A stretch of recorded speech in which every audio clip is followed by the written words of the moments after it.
नमस्कार, स्वागत है आपका फिक्र आपकी में। खबरों के सफर की शुरुआत यहां पर नीचे जो आपको एक ब्रेकिंग दिखाई दे रही है, इसको देखते रहें। कुछ उम्मीदवार जो हैं उनकी सीटों का ऐलान कर दिया गया है बीजेपी में, ऐसी जानकारी आ रही है। मध्य प्रदेश की जो लिस्ट है उसको लेकर इंफॉर्मेशन आ रही है, ये जानकारी हम आपको पूरी देंगे फिक्र आपकी में। लेकिन उससे पहले इस वक्त की पहली बड़ी खबर, बब्बर खालसा के आतंकी करणवीर सिंह के खिलाफ रेड कॉर्नर नोटिस जारी। इंटरपोल ने रेड कॉर्नर नोटिस जारी किया। सूत्रों से खबर, पंजाब का रहने वाला करणवीर पाकिस्तान में मौजूद है। दूसरी बड़ी खबर जो ब्रेकिंग न्यूज आ रही है वो ये है कि खालिस्तानी आतंकी पन्नू के खिलाफ नया डोजियर के मुताबिक पन्नू पर 16 अलग अलग केस दर्ज हैं। डोजियर में खुलासा, खालिस्तान के साथ उर्दुस्तान बनाने की साजिश। एक और बड़ी खबर आ रही है, एमपी के लिए बीजेपी की दूसरी लिस्ट जारी हो गई है। ये देखिए, 39 सीटों के लिए बीजेपी ने जारी की लिस्ट। विधानसभा चुनाव लड़ेंगे नरेंद्र सिंह तोमर, यह जानकारी आ रही है। विधानसभा चुनाव लड़ेंगे नरेंद्र सिंह तोमर। ये तस्वीरें आपके सामने जो ब्रेकिंग न्यूज में बता रहा हूं। डबरा सीट से इमरती देवी उम्मीदवार है। एमपी विधानसभा चुनाव बीजेपी की दूसरी लिस्ट।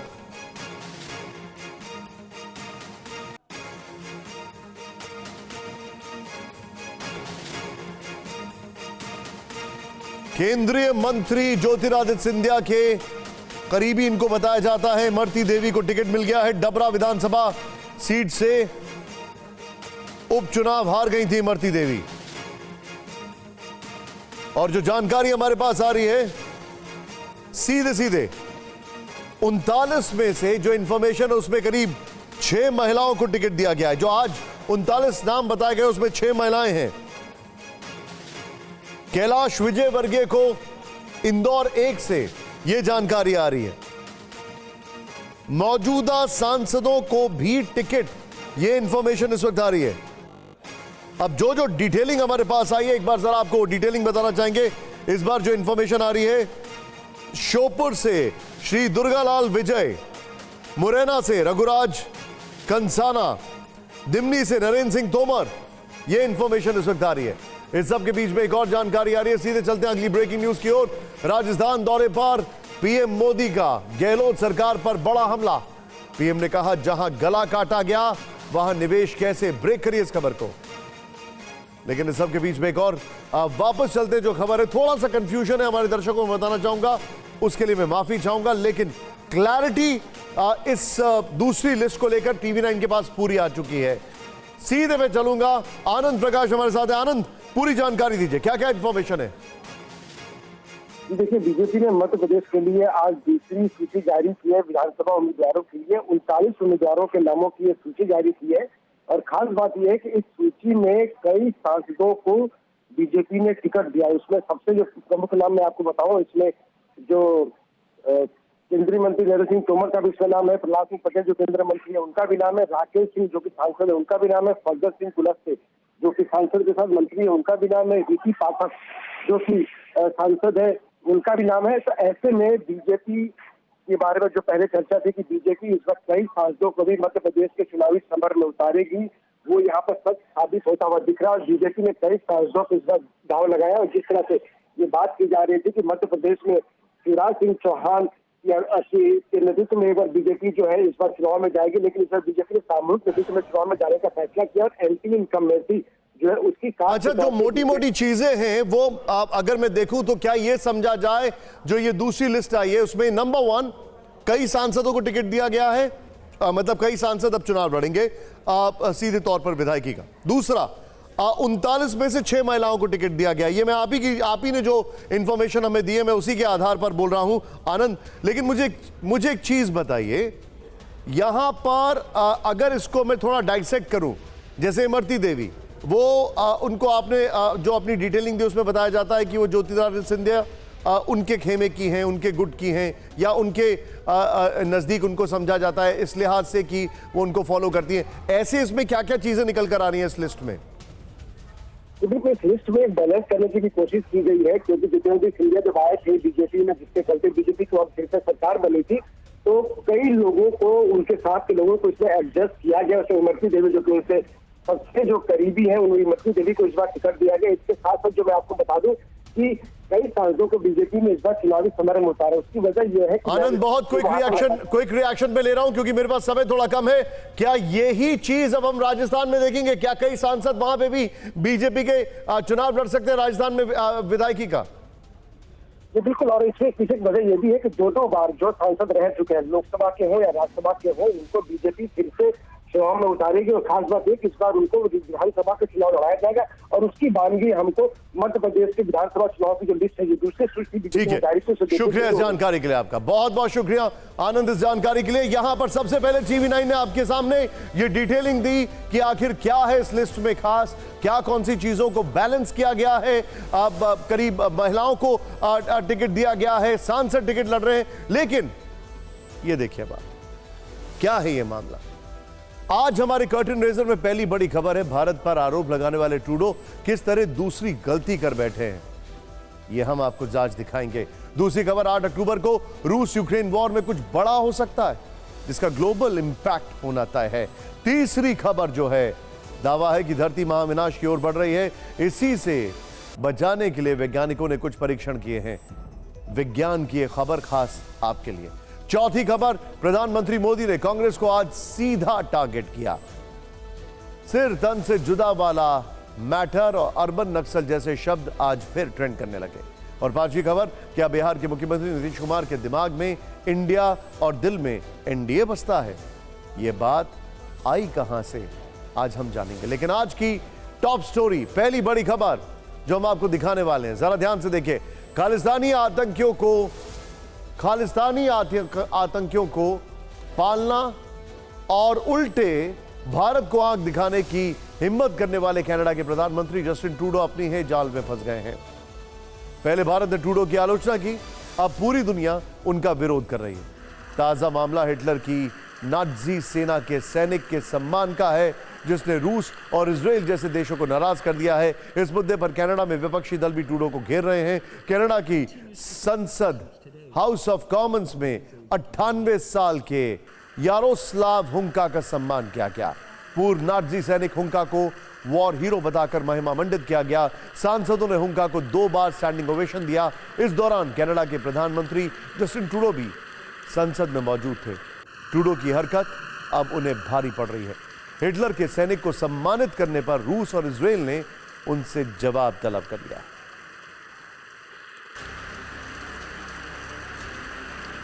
पहले खालिस्तान को खुल्लम खुल्ला समर्थन, अब हिटलर के सैनिक का संसद में सम्मान। कनाडा के पीएम जस्टिन ट्रूडो को न जाने क्या हो गया है।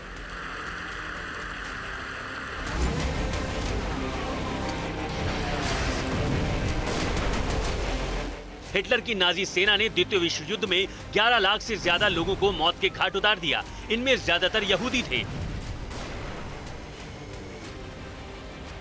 उस सेना के पूर्व सैनिक को कनाडा की संसद में बुलाकर सम्मानित किया गया। सांसदों ने 98 साल के यारोस्लाव हुंका को वॉर हीरो बताया और 2 बार स्टैंडिंग ओवेशन दी। रूस के साथ जारी जंग में मदद मांगने कनाडा पहुंचे यूक्रेनी प्रेसिडेंट जेलेंस्की ने भी हुंका को सम्मान दिया। Continues to support the troops today, even at his age of 98. संसद में नाम पुकारे जाने पर हुंका ने सैल्यूट किया। इसके बाद सभी सांसदों, जेलेंस्की, यूक्रेनी डेलीगेट्स ने ताली बजाकर और हाथ उठाकर उन्हें स्टैंडिंग ओवेशन दी। जस्टिन ट्रूडो भी इस दौरान संसद में मौजूद रहे।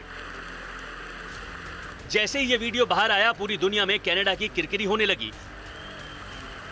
विपक्षी नेता पियरे पोइलीवरे ने ट्रूडो के खिलाफ मोर्चा खोल दिया। उन्होंने इसे भयावह गलती बताया। ये जस्टिन ट्रूडो के फैसले में एक भयावह त्रुटि है। ट्रूडो को व्यक्तिगत रूप से माफी मांगनी चाहिए और दूसरों पर दोष लगाने से बचना चाहिए, जैसा वो हमेशा करते हैं। मामले में बैकफुट पर आने के बाद संसद के स्पीकर एंथनी रोटा ने भी सफाई दी। मुझे अपने फैसले का अफसोस है। मैं कनाडा समेत दुनिया भर में रहने वाले यहूदियों से माफी मांगता हूं। मैंने जो किया, मैं उसकी जिम्मेदारी लेता हूं। ट्रूडो के दफ्तर की तरफ से भी बयान जारी कर मामले में सफाई दी गई। हालांकि इस घटना से रूस इजराइल भड़क गए हैं। रूस ने कनाडा से जवाब मांगा है और इजराइल समेत दूसरे यहूदी संगठन ट्रूडो के विरोध में उतर आए हैं। हिटलर के सैनिक का सम्मान कर ट्रूडो ने यहूदियों के जख्मों पर नमक छिड़का।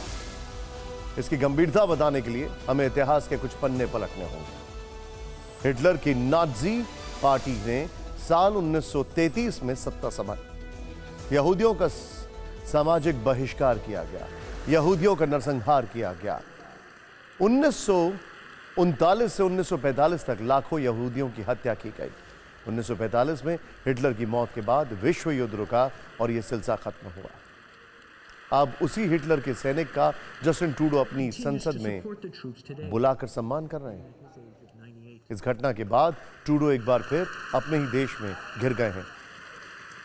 बिनाई ब्रिथ कनाडा एक यहूदी संगठन है। इसके सदस्यों की संख्या लगभग 4000 है। संगठन ने कहा है कि कनाडा की संसद नाज़ियों की तरफ से लड़ने वाले व्यक्ति का सम्मान कर रही है। यह अपमानजनक है। हम माफी की उम्मीद करते हैं। कनाडा सरकार को यह बताया जाना चाहिए कि कनाडा के लोकतंत्र के केंद्र में ऐसा कैसे हो सकता है। लगता है ट्रूडो ना अपने देश की जनता की सुन रहे हैं, ना ही अपने मंत्रियों की। वो अपनी सत्ता बचाने के लिए भारत समेत दुनिया के बड़े देशों से रिश्ते बिगाड़ने में जुटे हुए हैं। दूसरी तरफ उनके मंत्री भारत से अच्छे रिश्तों की वकालत कर रहे हैं। The importance of the Indo-Pacific strategy. We've been working very hard over the past several years, and most recently in building trade agreements in the region, and through the Canadian Armed Forces, we have been increasing our presence and patrols in the region, and so the Indo-Pacific region, including our relationship with India, is important to us. Khalistan, Khalistani प्रेम और Hitler के सैनिक का सम्मान। Trudeau की दो गलतियों से Canada दुनिया में अलग थलग पड़ गया है। कनाडा जिन खालिस्तानियों के लिए स्वर्ग बना है, अब उनका गठजोड़ आतंकी संगठन लश्कर के साथ सामने आया। दिल्ली से पकड़े गए आतंकी नौशाद और जगजीत ने इसका खुलासा किया है। नौशाद जगजीत ने दिल्ली में हिंदू लड़के की हत्या की थी। तालिबानी अंदाज में वारदात का वीडियो बनाया था। स्पेशल सेल ने दोनों को गिरफ्तार किया है। पूछताछ में हुए खुलासे के मुताबिक जगजीत खालिस्तानी आतंकी अर्शदीप डल्ला के संपर्क में था। डल्ला के इशारे पर पंजाब में आतंकी गतिविधियों को अंजाम देने की फिराक में था। आईएसआई लश्कर के इशारे पर आरएसएस नेताओं की हत्या की साजिश रची गई थी। इस बीच भारत ने खालिस्तानी नेटवर्क को ध्वस्त करने का प्लान तैयार किया है। आतंकी गुरपतवंत सिंह पन्नू के खिलाफ दिल्ली पुलिस की स्पेशल सेल ने नया डोजियर तैयार किया है। इस डोजियर में क्या है, इस रिपोर्ट में देखिए। विदेश में बैठकर भारत के खिलाफ साजिश। खालिस्तानी आतंकी पन्नू का खेल अब खत्म होने वाला है। पन्नू को बेनकाब करने के लिए भारत ने नया डोजियर तैयार किया है।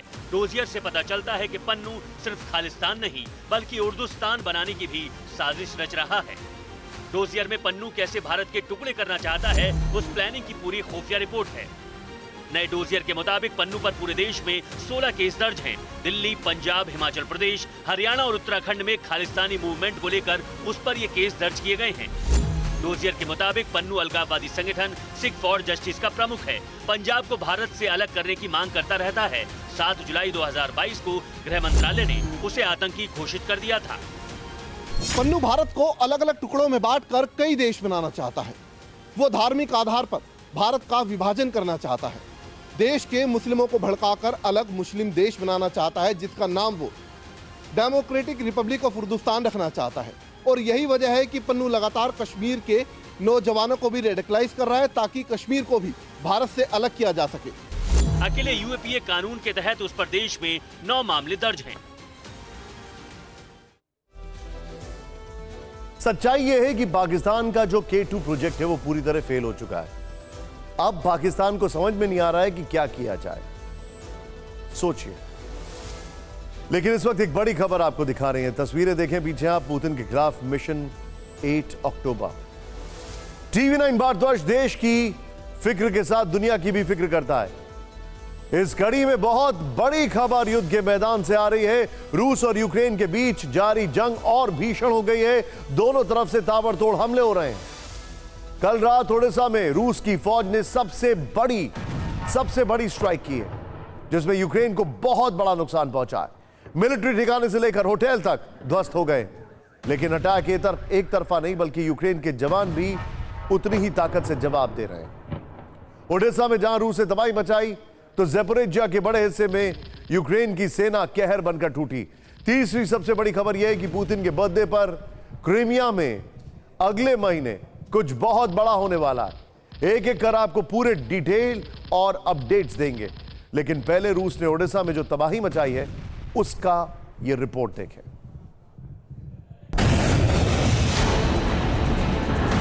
पोर्ट सिटी ओडेसा में रात भर यूक्रेन के मिलिट्री ठिकाने, हथियार गोदाम और इंफ्रास्ट्रक्चर को रूस ने टारगेट किया। ड्रोन और मिसाइलों की बारिश कर दी गई, जिसमें उसके कई इंफ्रास्ट्रक्चर तबाह हो गए। दरअसल रूस के निशाने पर पश्चिमी देशों से आए हथियार थे। रिपोर्ट है कि पश्चिम से मिले आर्टिलरी सिस्टम तबाह हो गए और यूक्रेन को भारी संख्या में हथियारों से हाथ धोना पड़ा। ओडेसा पर हुई इस एयर स्ट्राइक में केम्पिंस्की होटल बर्बाद हो गया। इन दो तस्वीरों से आप इसका अंदाजा लगा सकते हैं। पहली फोटो हमले से पहले की है और दूसरी उसके बाद की, जिसमें चमचमाता आलीशान होटल पूरी तरह जला हुआ दिख रहा है। इसके अंदर यूक्रेन का नेवी हेडक्वार्टर होने की रिपोर्ट है। ओडेसा पर रूसी हमले को लेकर बड़ा दावा यह है कि यह हमला कैलिबर क्रूज मिसाइल की नई सीरीज से किया गया। ओनिक्स के बाद रूस ने यह सीरीज लॉन्च की है। नई सीरीज का कैलिबर ओनिक्स से ज्यादा विध्वंसक है।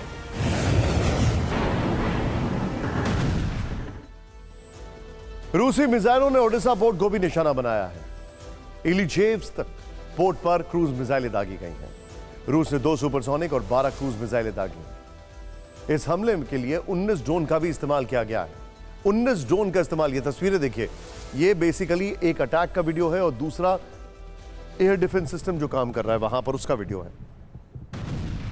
एक अनाज गोदाम खत्म कर दिया गया है। वहीं यूक्रेन का दावा है कि ओडेसा में एयर डिफेंस सिस्टम अलर्ट हो गया है, जिसके बाद उसने रूस के 19 ड्रोन मार गिराए हैं। इस खबर को हम वेरीफाई नहीं करते हैं।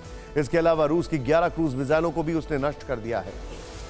लेकिन जंग के मैदान से असली खबर और लड़ाई की खबर खेरसोन से आ रही है।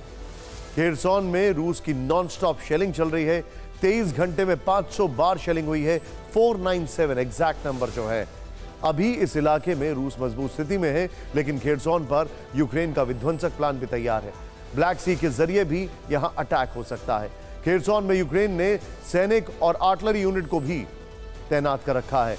वहां 6870 सैनिक इकट्ठा किए गए हैं। इसके अलावा 46 टैंक, 223 आर्मर्ड व्हीकल भी हैं। खेरसोन में मरीन कमांडो भी उतार दिए गए हैं, यानी नेवी की भी पूरी तैयारी है। अब आपके मन में सवाल होगा कि खेरसोन में रूस और यूक्रेन दोनों इतना दमखम क्यों लगा रहे हैं। तो पहले आप ये नक्शा देखिए जो मैं आपको दिखा रहा हूं। सीधे आइए जरा, ये जो नक्शा आपके सामने, इसको देखिए अब आप। ये है क्रीमिया, जो कि शायद ग्राफिकली हमारी टीम ने बहुत छोटा बना दिया। ये क्रीमिया है, ये है ब्लैक सी, और इसके ठीक इस तरफ जरा ध्यान से देखें अब आप, ये जो आपको दिखाई दे रहा है ये है क्रीमिया, और एज़ोव सी थोड़ा इस तरफ कटता हुआ है, एक छोटा सा ब्लॉक में ट्रायंगल में आता है।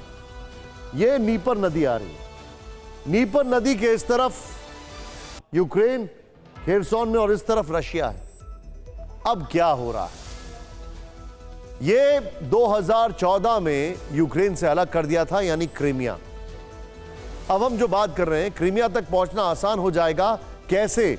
अगर खेरसोन पे कब्जा कर लिया तो इसी खेरसोन से, जहां से फ्रेश वाटर क्रीमिया में पहुंचता था, वहां से सीधे लैंड पास बना के यूक्रेन इस पर कब्जा करने की स्ट्रैटेजी बना रही है। इस रिपोर्ट में देखा।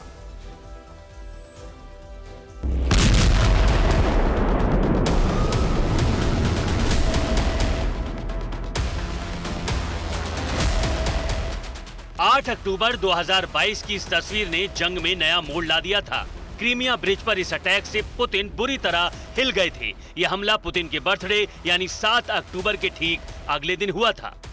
इस बार भी कहा जा रहा है कि पुतिन के जन्मदिन पर ज़ेलेंस्की ने विनाशक प्लान तैयार किया है। पिछली बार क्रीमिया उनके हाथ नहीं आ पाया था, लेकिन इस बार यूक्रेन की कोशिश पूरी तरह कब्जा करने की है। ये हम नहीं कह रहे, बल्कि यूक्रेन के इंटेलिजेंस चीफ किरिल बुडानोव ने बयान दिया है कि क्रीमिया ब्रिज को तबाह करके रहेंगे। लेकिन सवाल है कि ये होगा कैसे? इसकी भी योजना तैयार है। खेरसोन में भारी तादाद में गोला बारूद के साथ सैनिकों की तैनाती हो चुकी है। अब नीपर नदी के हिस्से को यूक्रेन कब्जा करेगा, फिर नीपर नदी पार कर क्रीमिया पर धावा बोला जाएगा। इसके अलावा ड्रोन और पश्चिमी देशों की मिसाइल से सेवस्तोपोल नेवल बेस पर हमले और खेरसोन से आर्टिलरी और इन्फेंट्री से अटैक होता रहेगा। यानी क्रीमिया फतेह का रास्ता खेरसोन से गुजरेगा, इसलिए दोनों देश वहां पर पूरा जोर लगाए हुए हैं। आपको बता दें, पिछले कई दिनों से क्रीमिया पर यूक्रेन का प्रहार जारी है।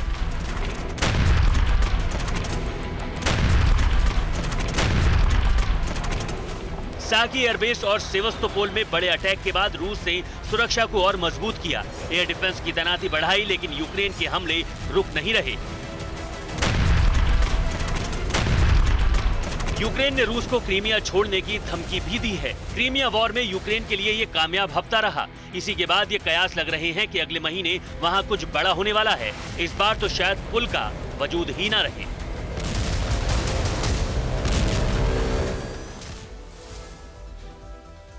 यूक्रेन वॉर की वजह से दुनिया पर तीसरे विश्व युद्ध का खतरा मंडरा रहा है।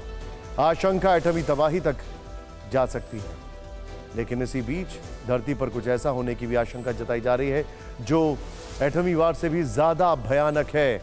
हम ऐसा क्यों कह रहे हैं, ये आगे डिटेल में बताएंगे, लेकिन पहले आपको ये तस्वीर देखनी चाहिए और इससे जुड़ी बातें गौर से सुननी चाहिए।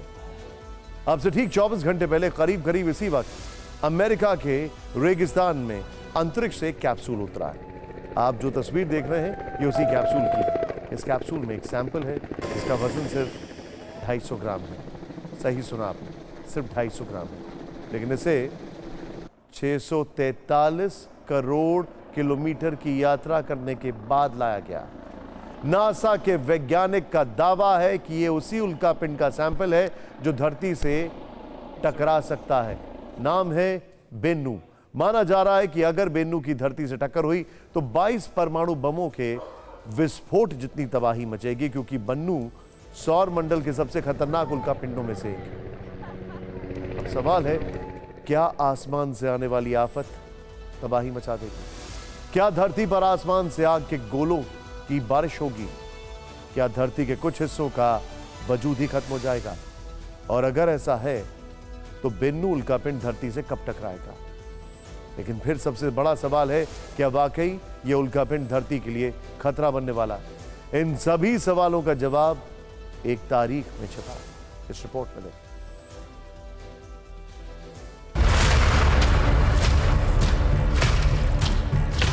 24 सितंबर की शाम रात के 8:30 बजे नासा ने इतिहास रचते हुए अंतरिक्ष के सबसे खतरनाक उल्कापिंड बेन्नू का सैंपल धरती पर लाने में कामयाब रहा।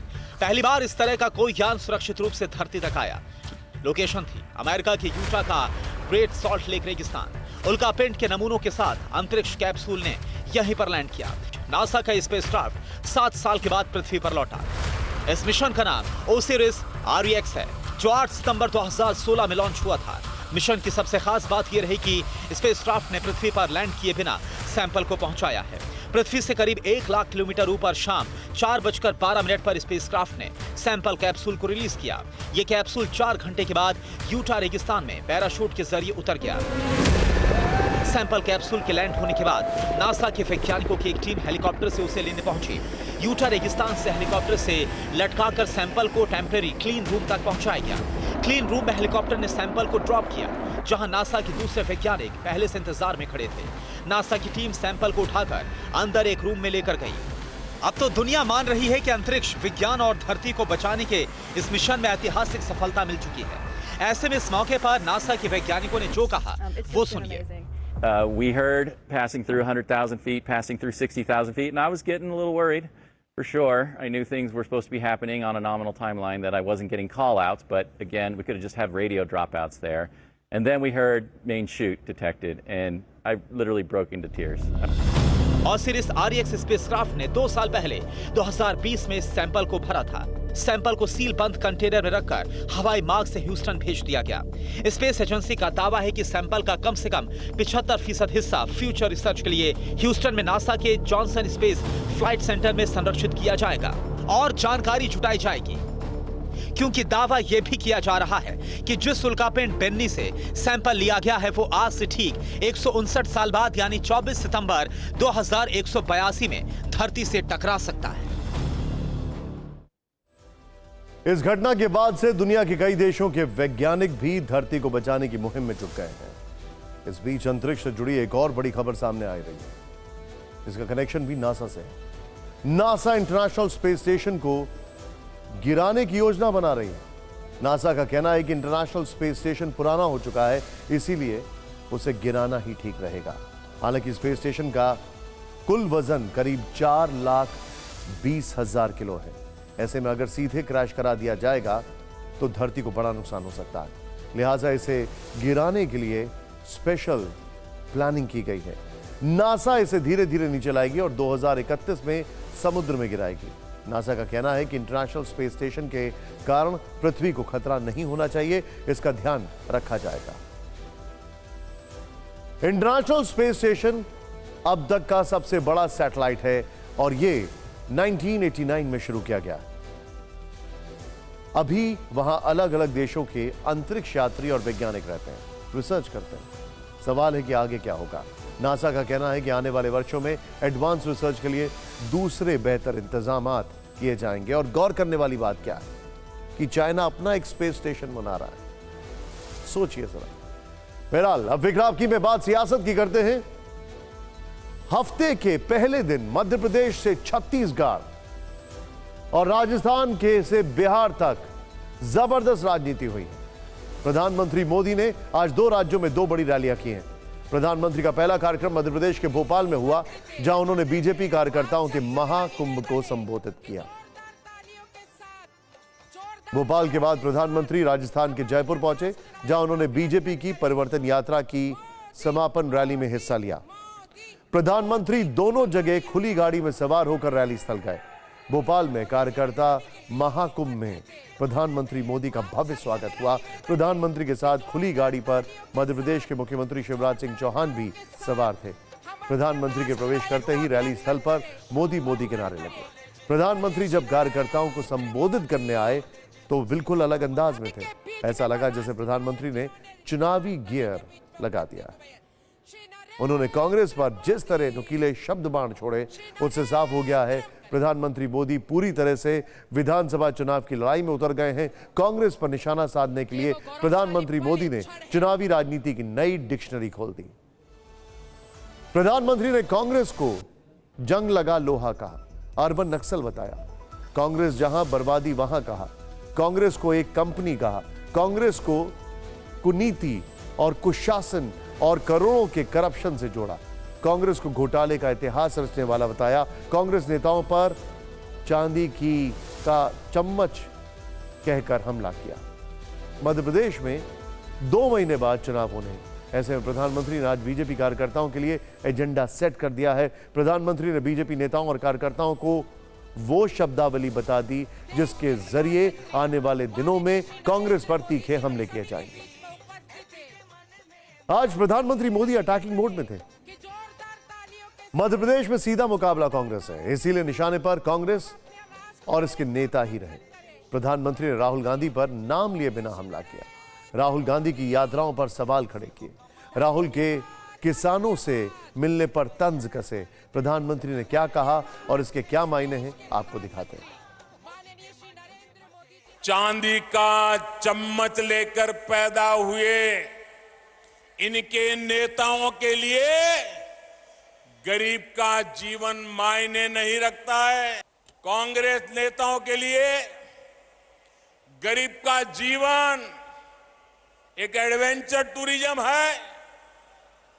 कांग्रेस के नेताओं के लिए गरीब की बस्ती पिकनिक मनाने का, वीडियो शूटिंग कराने का लोकेशन बन गई है।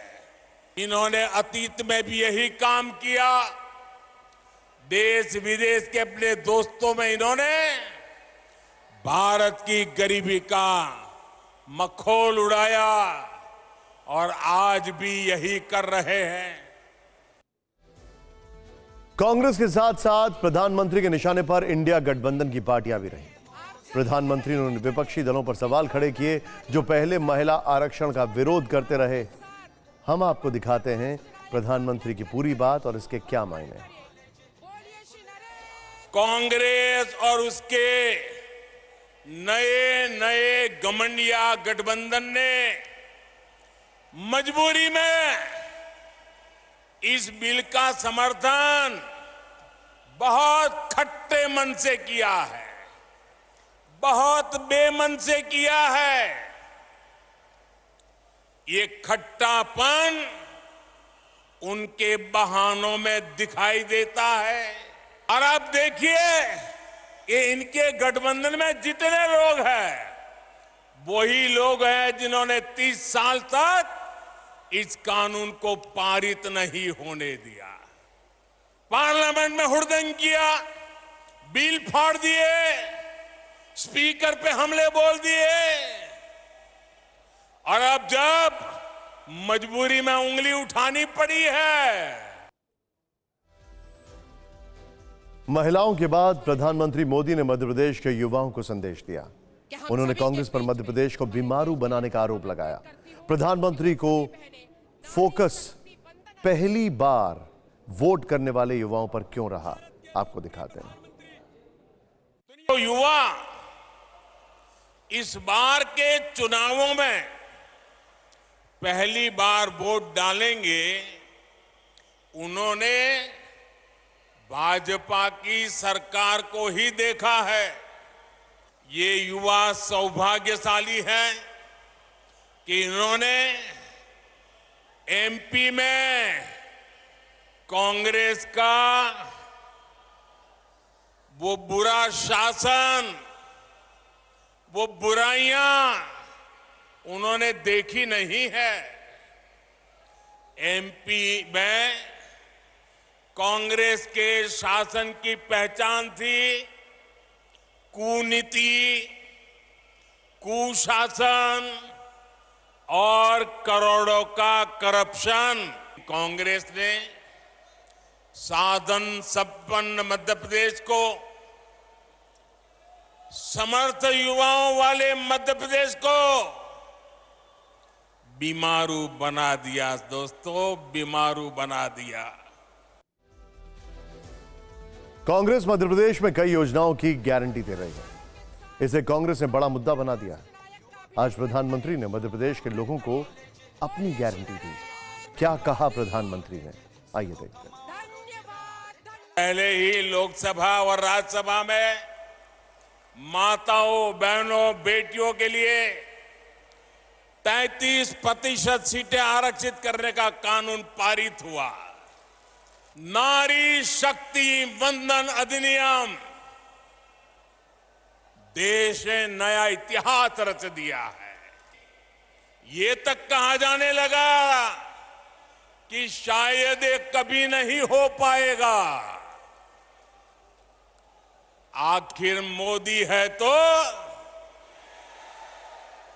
मोदी है तो हर गारंटी पूरी होने की गारंटी है। बहुत दिनों के बाद प्रधानमंत्री ने कांग्रेस को अर्बन नक्सल से जोड़ा। उन्होंने कहा कांग्रेस ने पार्टी को चलाने का ठेका अर्बन नक्सलियों को दे दिया है। प्रधानमंत्री मोदी की पूरी बात आपको दिखाते हैं, साथ ही समझे कि उनके बयान के क्या मायने हैं। हम देखते हैं कि कुछ समय से कांग्रेस के जमीन से जुड़े नेता चुपचाप मुंह पर ताला लगाकर बैठ गए हैं। पहले बर्बाद हुई, अब बैंकरप्ट हुई, और अब कांग्रेस ने अपना ठेका दूसरों को दे दिया है। कांग्रेस को अब कांग्रेस के नेता नहीं चला रहे। अब कांग्रेस एक ऐसी कंपनी बन गई है, नारों से लेकर नीतियों तक हर चीज आउटसोर्स कर रही है। और ये ठेका किसके पास है जानते हैं? कांग्रेस का ठेका अब कुछ अर्बन नक्सलियों के पास है। भोपाल के बाद प्रधानमंत्री मोदी जयपुर पहुंचे। यहां भी उन्होंने कांग्रेस पर जमकर अटैक की है। प्रधानमंत्री ने राजस्थान की गहलोत सरकार को 0 नंबर सरकार कहा। जयपुर में उदयपुर के कन्हैया लाल हत्याकांड का मुद्दा उठाया। प्रधानमंत्री ने कहा जहां गला काटा गया वहां निवेश कैसे आएगा? जहां भ्रष्टाचार का बोलबाला हो, लाल डायरी में सरकार का काला चिट्ठा दर्ज हो, वहां निवेश कैसे आएगा? लेकिन जहां कदम कदम पर करप्शन हो, जहां लाल डायरी में काली करतूतें हो, हर कोई कट और कमीशन में व्यस्त हो, वहां कौन पैसा लगाना चाहेगा? जहां सरेआम गला काटने की घटनाएं हो और सरकार मजबूर हो, ऐसे वातावरण में निवेश कैसे हो सकता है? प्रधानमंत्री ने जयपुर में बीजेपी कार्यकर्ताओं में जीत का जोश भरा। उन्होंने कहा, राजस्थान में सरकार बदलने वाली है, लेकिन राहुल गांधी को राजस्थान में जीत को लेकर संशय है। राहुल गांधी भी 2 दिन पहले जयपुर में थे, वहां उन्होंने रैली को संबोधित किया था, लेकिन कल एक इंटरव्यू में राहुल गांधी ने राजस्थान विधानसभा चुनाव को लेकर बड़ी बात कह दी। राहुल ने राजस्थान में कांग्रेस की जीत को लेकर संशय जाहिर किया है। राहुल ने कहा, मध्य प्रदेश और छत्तीसगढ़ में कांग्रेस की जीत पक्की है। कांग्रेस संभवतः तेलंगाना विधानसभा चुनाव जीत रही है, लेकिन जब बात राजस्थान की हुई तो राहुल ने कहा, राजस्थान में क्लोज फाइट है, यानी मुकाबला करीबी है। हालांकि राहुल गांधी ने इसके साथ यह भी जोड़ा कि हम राजस्थान जीत जाएंगे। राहुल गांधी के इस बयान से राजस्थान कांग्रेस में हड़कंप मच गया, क्योंकि मुख्यमंत्री अशोक गहलोत हो या कांग्रेस के दूसरे नेता, सब कांग्रेस की सरकार रिपीट होने का दावा कर रहे हैं। अब सवाल पूछे जा रहे हैं कि राहुल गांधी ने ऐसी बात क्यों कही? राजस्थान की सियासी नब्ज समझने वाले इसकी कुछ बड़ी वजह बता रहे हैं। पहली वजह, राजस्थान में अब तक के चुनावी सर्वे में कांग्रेस और बीजेपी में कांटे की टक्कर बताई जा रही है।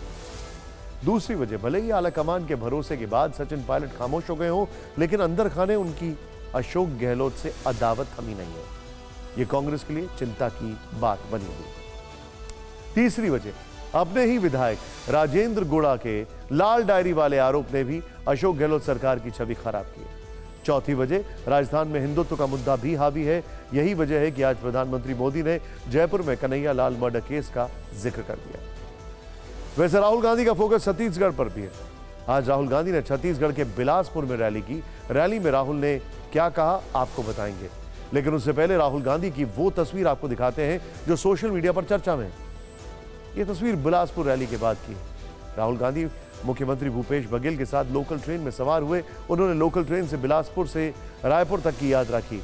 इस दौरान राहुल गांधी ने लोकल यात्रियों से बातचीत भी की। इससे पहले राहुल ने आवास न्याय योजना की शुरुआत करते हुए लाभार्थियों के खाते में रिमोट का बटन दबाकर रकम ट्रांसफर की और फिर उसी रिमोट का नाम ले लेकर प्रधानमंत्री मोदी और बीजेपी पर कई जुबानी तीर चलाए। राहुल गांधी ने क्या कहा, आपको एक रील के जरिए दिखाते हैं। राहुल गांधी,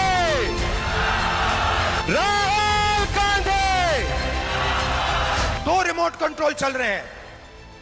ये हमारा वाला सबके सामने चलता है, हम इसको दबाते हैं, किसानों के खाते में पैसा जाता है। 2500 रुपए क्विंटल धान में आपको मिलता है। बीजेपी दबाती है, पब्लिक सेक्टर प्राइवेटाइज हो जाता है। आपका जल, जमीन, जंगल, उनका छुपे छुपे बटन दबता है, अदानी जी के हवाले हो जाता है। तो जोरदार तालियों के साथ ग्रामीण आवास न्याय योजना का शुभारंभ। अब मैंने उनके रिमोट कंट्रोल के बारे में पार्लियामेंट में बात उठाई।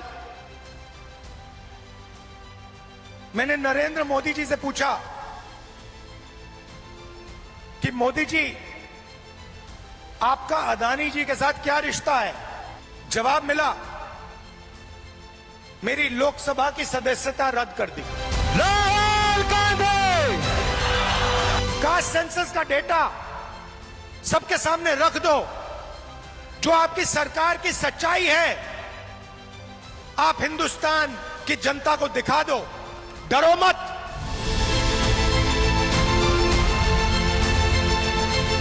हम जनता की सरकार चलाते हैं, हम आपसे 15 लाख वाले झूठे वायदे नहीं करेंगे। और हमारा रिमोट कंट्रोल जो चलता है सबके सामने चलता है। आज प्रधानमंत्री मोदी और राहुल गांधी के बयानों से साफ हो गया कि आने वाले दिनों में चुनावी मुद्दे क्या होंगे। दोनों नेताओं के तेवरों से यह बात भी साफ है कि इस बार लड़ाई पहले से कहीं ज्यादा आक्रामक होगी। राजनीति से जुड़ी एक और खबर आई है। इंडिया अलायंस के बड़े चेहरे सरप्राइज क्यों दे रहे हैं, चाहे नीतीश हो या शरद पवार या फिर अखिलेश यादव। इस गठबंधन में इतना कंफ्यूजन क्यों है? हम आपको 4 तस्वीरें दिखाते हैं, उन्हें देखकर आप समझ जाएंगे कि हम ये क्यों कह रहे हैं।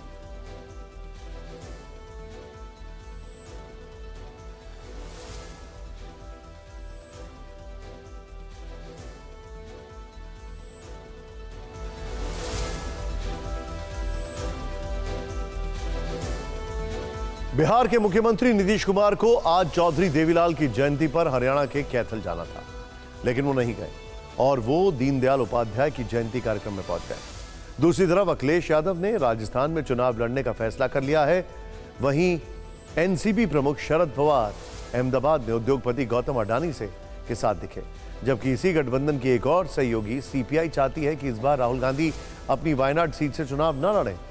नीतीश का कैथल न जाना, पवार की अडानी से मुलाकात, लेफ्ट का वायनाड पर दावा और अखिलेश का राजस्थान में टिकट देने का फैसला, इन सब का एक कनेक्शन है। हम सबको एक एक करके डिकोड करेंगे। पहले नीतीश कुमार की सरप्राइज पॉलिटिक्स देखते हैं।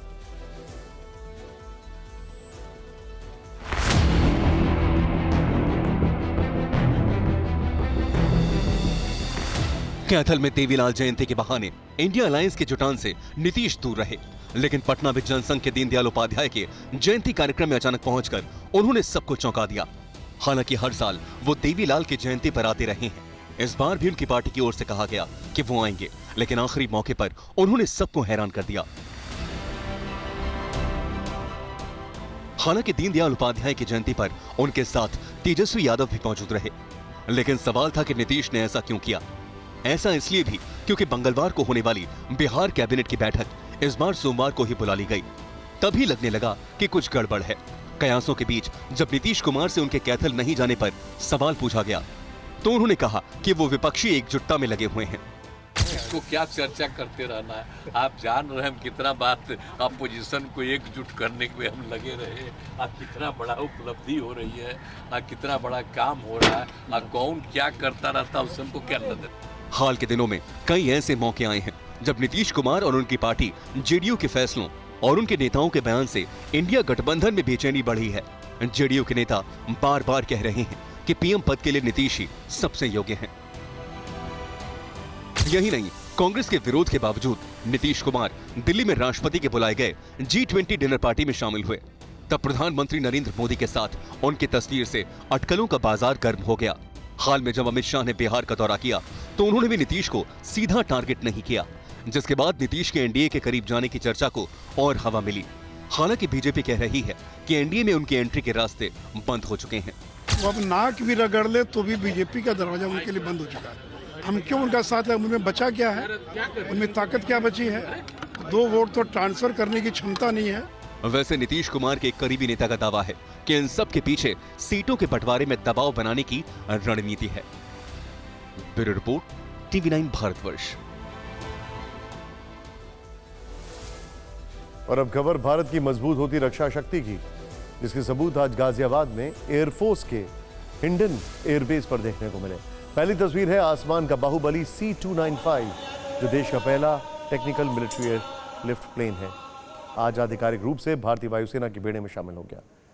हिंडन एयरबेस पर खास कार्यक्रम में रक्षा मंत्री राजनाथ सिंह ने C-295 की पूजा की, स्वास्तिक बनाया, फूल चढ़ाए, रक्षा सूत्र बांधा, तिलक लगाया। उसके बाद वायुसेना प्रमुख को इसे सौंपा। दूसरी तस्वीर है ड्रोन पावर, जिसका प्रदर्शन रक्षा मंत्री राजनाथ सिंह की मौजूदगी में आज किया गया।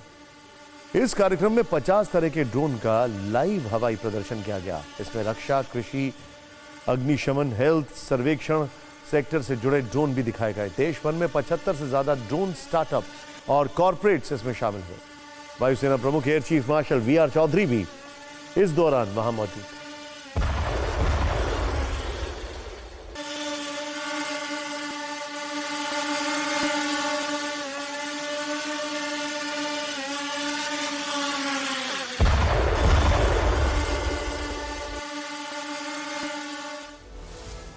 लेकिन पहले बात करते हैं भारत की ड्रोन शक्ति की। जंग जैसे हालात में दुश्मनों को खत्म करने में ड्रोन कैसे अपनी भूमिका निभाएंगे, इसकी झलक आज देखने को मिली है। हमने इसमें से खास 4 तस्वीरें निकाली हैं जो आपको देखनी चाहिए। पहले वीडियो में आप देख सकते हैं खाली मैदान में सांकेतिक तौर पर आतंकी दिख रहे हैं। एक ड्रोन से आतंकियों की तस्वीर ली गई और दूसरे ड्रोन ने आतंकियों को खदेड़ा। एक और ड्रोन ने इस दौरान डमी टारगेट को निशाना बनाया। अब आपको एक और तस्वीर दिखाते हैं, इसको बल्कि फुल फ्रेम पे दिखाना चाहिए। इसमें संदिग्ध गतिविधि दिखने पर 3 ड्रोन से अटैक हुआ और टारगेट को नेस्तनाबूद कर दिया गया। इस डमी प्रदर्शन के जरिए यह दिखाया गया कि कैसे दुश्मन कैंप में दुश्मन के इलाके में बम गिराना है। जाहिर है दुनिया जानती है कि अब नेक्स्ट जनरेशन ड्रोन का है। निर्धारित जगह पर बहुत ही सूक्ष्मता से बम गिराने में सक्षम है।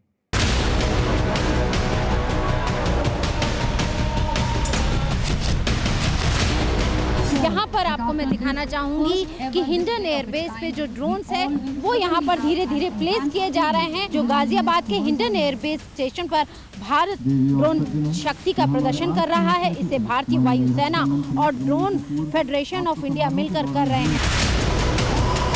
हम आपको दिखा रहे हैं भारत की शक्ति का वो प्रदर्शन जिसको देखकर दुश्मन देश जरूर थर-थर कांप रहा होगा।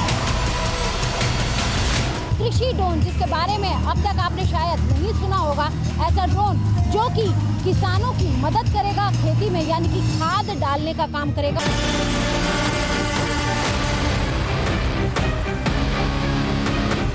कार्यक्रम में कई अत्याधुनिक ड्रोन देखने को मिलेंगे, ऐसे ड्रोन जो किसानों को खाद डालने, सेना तक दुर्गम पहाड़ी इलाकों में राशन और हथियार पहुंचाने और गुप्त खबरों को पहुंचाने में मदद करेंगे, यानी कि सर्विलांस का भी काम करेंगे और सेना को एक इलाके से दूसरे इलाकों में राशन पहुंचाने वाले यानी कि मिलिट्री ड्रोन्स का भी यहां पर प्रदर्शन किया जाएगा। और अब देखते हैं 9 बड़ी खबरें। मध्य प्रदेश में के ग्वालियर में गुर्जर समाज की महापंचायत का बाद हुआ हंगामा।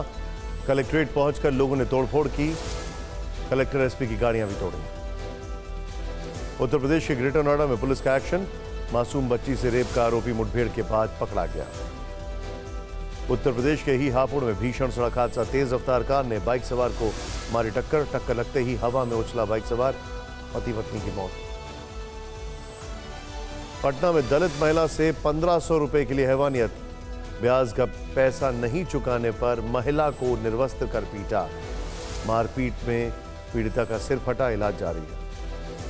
बीजेपी सांसद रमेश विदुड़ी के खिलाफ दिल्ली की जामिया मिलिया में प्रदर्शन और नारेबाजी, छात्रों ने विदुड़ी की संसद सदस्यता खत्म करने की मांग की। दिल्ली में संतों ने किया बड़ा प्रदर्शन, सनातन विरोधी बयानबाजी के खिलाफ शंख बजाकर जताई नाराजगी, उदयनिधि के बयान से है दुखी। राजस्थान के सीकर में नाबालिग की हत्या कर पुलिस को अल्टीमेटम, परिवार वालों ने कार्रवाई के लिए 3 दिन का समय दिया। कुएं में मिली है लाश, 3 युवकों पर बलात्कार और हत्या का आरोप।